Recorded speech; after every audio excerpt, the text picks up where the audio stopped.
People talk about the midlife crisis as if it's some kind of joke. It's like this big thing in this culture, in the movies or like American Beauty.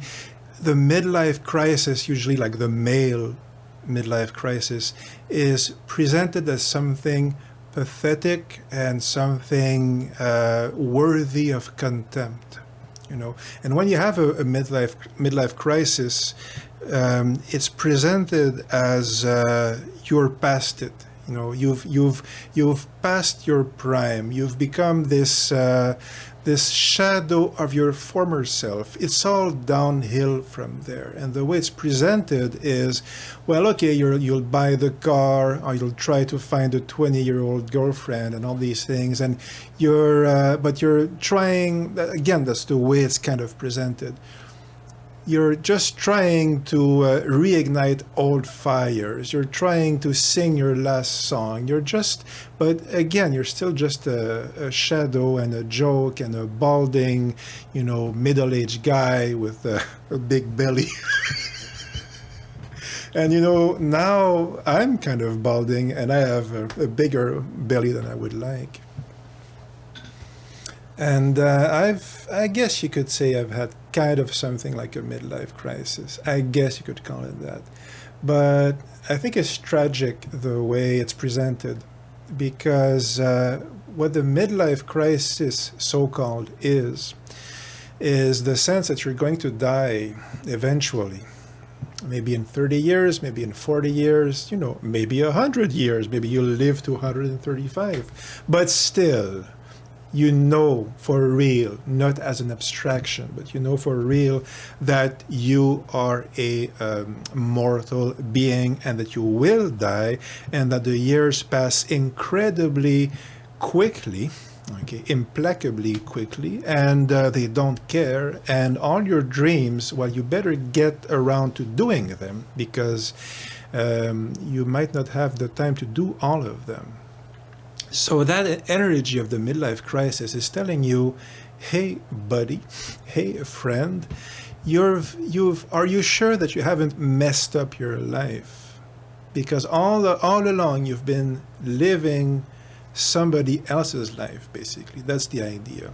And I'm kind of hesitating here because people often describe the midlife crisis as you've had the job, you have the wife, you have the house, all these things, like the classic, American dream ideal. And okay, you've had all these things, and you realize that it's empty, and so in that sense, yes, you've lived somebody else's life, but you don't even necessarily have that when you have the midlife crisis. Like for me, I had none of these things. Like I had a very, very rough time of the 20s and 30s, and even the 40s, if I'm being completely honest. I didn't have the job, I did not have a car, did not have the family, had none of these things. But still, I felt that I had not achieved my potential. And what I felt was that death was telling me, you have to do it. You have to find a way to do it. And why does it matter so much? Because if you don't achieve your potential, which is all the things that you want to do, which is all the things your midlife crisis is telling you to do, if you don't achieve them, not only will you have failed your life in many ways, or you will have deprived your consciousness, of the experiences you were meant to have.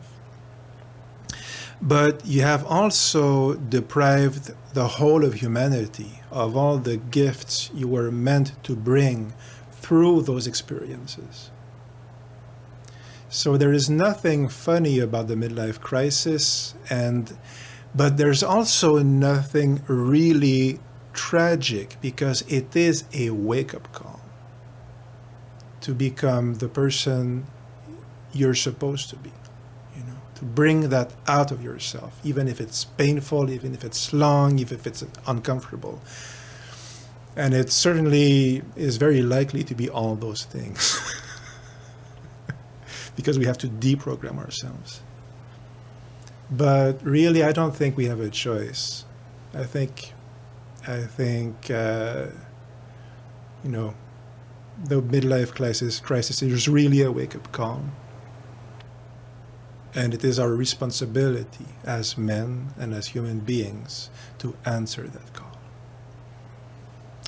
If you want help with your own midlife crisis, I can do that. I offer that service. Drop me a line, and we'll set up a meeting, see if it's for you. But either way, look, like, it is so important that you really become yourself.